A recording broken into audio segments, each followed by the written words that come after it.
Welcome back, everyone, to episode 5 of GSX International Airport.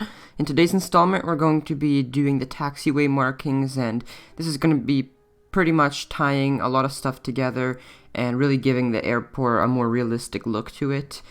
So let's get started. The first thing I'm going to do is I'm going to widen them because these, although a lot of airports do have this sort of width, I wanted it to be wide enough for an A380 to turn, so that's a 6-unit turn or 50 meters or something like that. So that's what I go for, and I use the pedestrian paths to just sort of give it a wider look. It's not actually widening them, I'm just the concrete texture clips together and it makes it look like one thing, and you'll see in the end it looks really nice. Also, I understand these technical episodes do get a bit boring, but that is kind of the aim of this series. I promise there will be some more interesting, like, aesthetic episodes which are more aimed on looks, but for now it's just sort of technical stuff.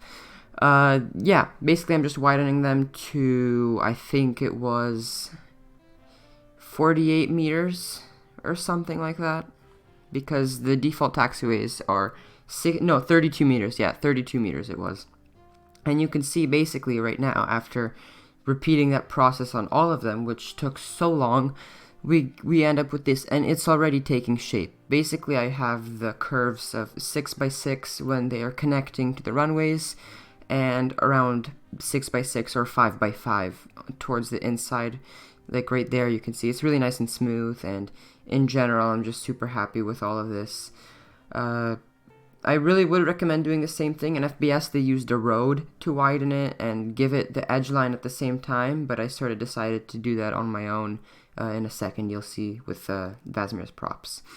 And the next thing that we have to do here is add blast protection, which is basically like shoulders you have on a highway, except for planes. And planes can't go on them because they're not load-bearing, which means that if a plane goes on it, they'll just fall through because it's not made to support the weight of a plane. And at first I was using these green square decals I found in the workshop, but I didn't like them, plus they would fade out really quickly when you zoomed away. So I made my own prop, which I probably won't share. It's not worth it. And yeah, you can see it right here. I like it a lot better. It's more realistic in color, and I gave it some texture, and it still works with prop line tool. So yeah. For those wondering, this prop is one tile or 8x8 meters. That's pretty similar to what they have for the shoulders. Shoulders are 9 meters, but I just rounded it to 8 meters for the sake of convenience. It still works in the end, and I think it still looks nice, so I'm not too worried about that. Yeah. You can also see on curves that there's some gaps sometimes, so in prop line tool I do adjust the spacing down to 7 meters sometimes, just to make it all look like one flush sort of turn. Move it once again, save the day, because I made the prop too low. In the model, it wasn't high enough off the ground, but I didn't want to go back into the asset editor and spend 30 minutes tweaking stupid values and re-importing, so I just used move it to move it. So two pretty important markings are the edge line and the yellow non-load bearing line. The yellow non-load bearing load line is put on these shoulders over here to mark them, that planes can't put on them. They don't support the weight of a plane. And the edge line just marks the edge of the usable taxiway. So it's just sort of a double safety mechanism thing, I guess. And yeah, basically I'm spacing out these yellow lines at 30 meters on straight sections, and then I go down to 15 meter spacing on tight curves. Sometimes I use 20 meters on curves that aren't as tight, sometimes 25. It really just sort of through judgment, but you can find all the correct measurements and stuff online, and you can go on Google Maps and look at the measurements yourself.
So it took a day or two to finish, but this is sort of the end result.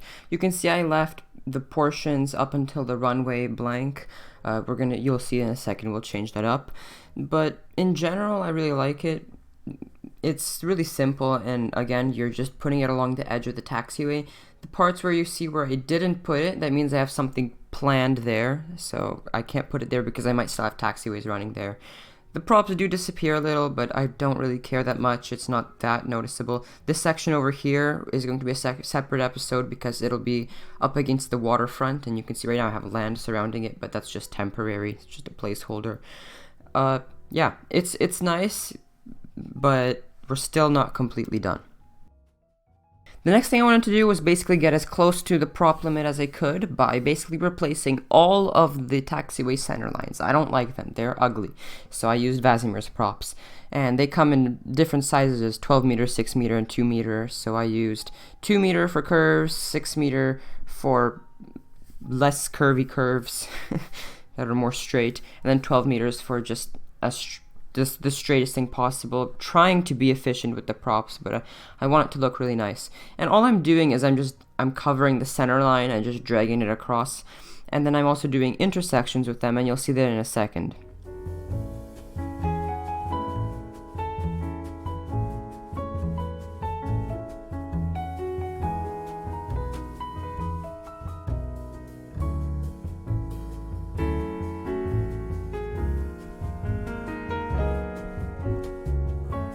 This is an example of an intersection right here, and essentially what I do is I start right in that middle of that taxiway stretch in the center, you know, this part right here basically, where the curve is coming from.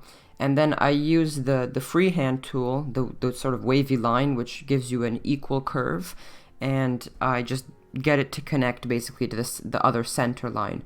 It's a pretty simple process. Again, you can see basically I just drag it until that dashed line is parallel with the center line, and that's it, and then it's done. And you just do that over and over again. And what you're trying to do is just to get equal lines. You're just trying to get it as neatly flowing as possible. It's really a smooth curve that planes can follow.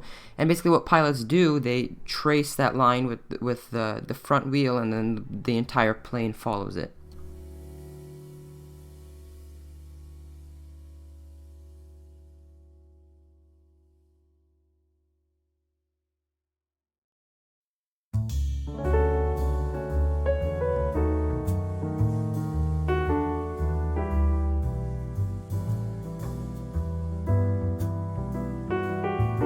After taking about a day to do that, this is what we're left with. We have some nice intersections, again, and you can see they're a bit angled if it's an angled taxiway. This is a really complex one here. I call it the star because it looks like a star. It's really nice. And yeah, I'm just dragging this center line everywhere, and it really did add to the realism. You can see we have the shoulders here, and yeah, it's really coming together. So right after that, like I was talking about, we have the edge line, and just like its name, it's an edge line. You just put it along the edge, and I'm trying to trace the shoulders over here, the blast protection, and cover up sort of the sort of angled parts, because it's not a perfect curve, right? It's a square that we're just putting down many times, so it appears like a curve, but it still has that sort of choppy look to it, so I tried and cover that up quite a bit.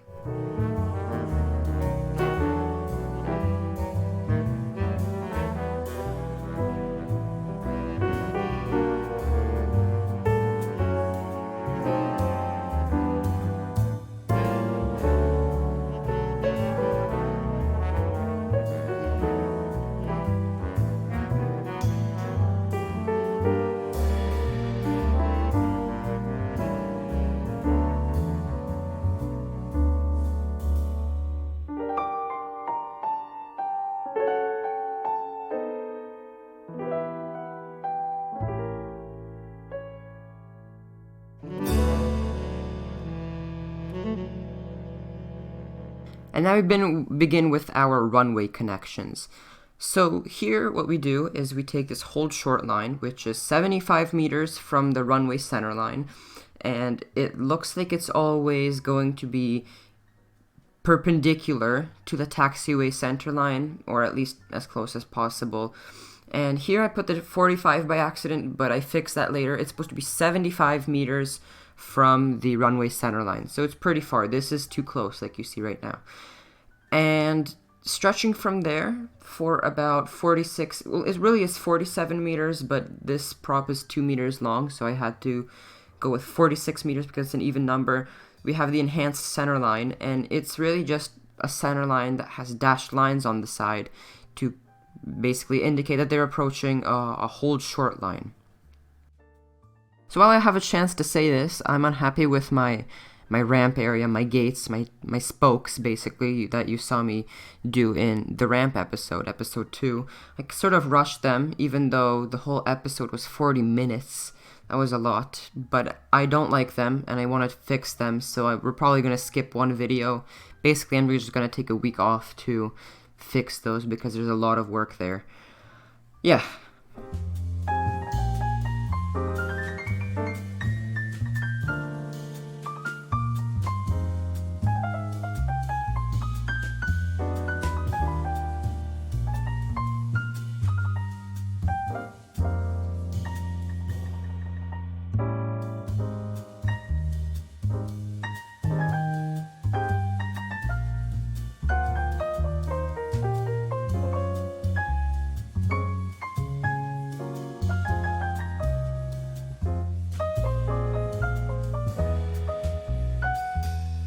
So as you can see, there's a sort of a reason to why I left this to the last thing to do.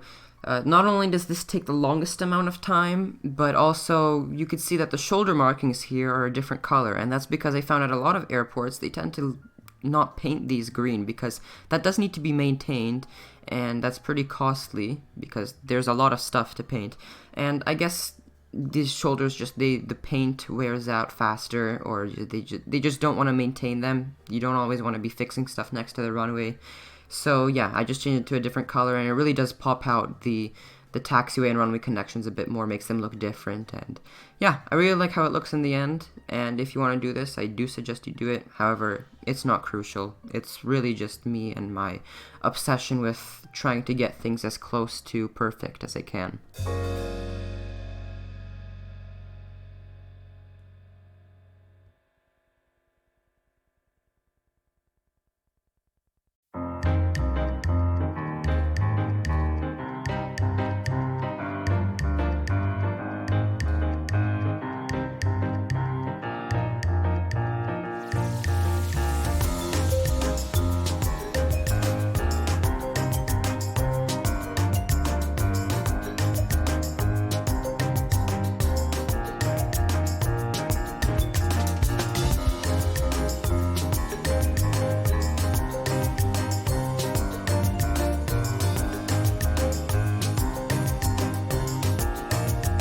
And that is the end of episode 5. If you liked this episode, leave a like.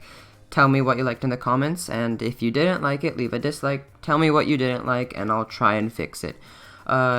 If you like this sort of stuff, why not consider subscribing and maybe even clicking the notification bell so you know next time I upload. Ask anyone, my upload schedule is pretty terrible. I also do have a Twitter now. It's in the description. Go check it out if you want. I post some nice screenshots there from time to time. And yeah. See you next time.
$50, $40, 30, 20, retard, 10. Terrain, pull up,